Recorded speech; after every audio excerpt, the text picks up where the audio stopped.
Hello, I'm here to talk about our chest pain on discussion 1.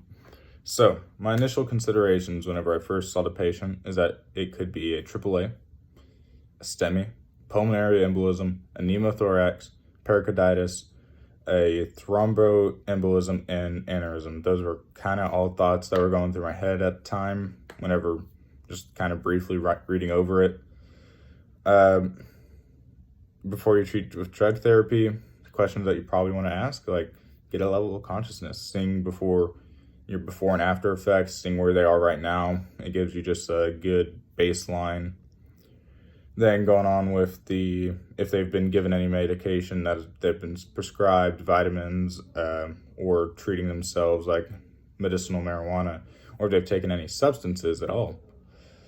And then if they take any medications or whatever they take, is that what do you take them for, so you can get possibly a past medical history, and have you taken it today, or how much are you supposed to take. It's also kind of important to go into more in-depth medical history to see if there's a cardiac history there, because that can give you a good way to start looking for your treatments. And last time they ate, yeah, it kind of sounds redundant, but it gives you a timeline of event occurred, and then get your pain scale, where that is it radiating anywhere, signs, you do the signs and symptoms yourself, and allergies, like, it's kind of a big one. So what I found was the most important step for treatment of this patient would be correctly identifying the rhythm that they are in, so that you can give them proper treatment for the underlying condition. To also make sure that you are taking them to an appropriate care facility for what they have going on, possibly giving them some oxygen for their condition as well, due to the fact that they are kind of breathing a little fast, but just to help them out. Please disregard that, but I was thinking of the next discussion.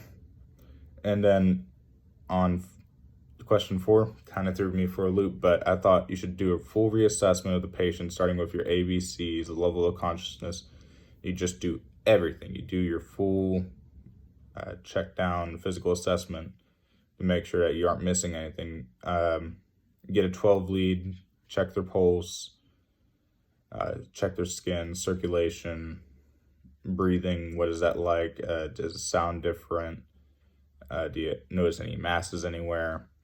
And then if nothing's real, maybe consider cardioversion at this point. Check what the pulse is and what that's saying, and what your monitor is saying, what their rhythm is.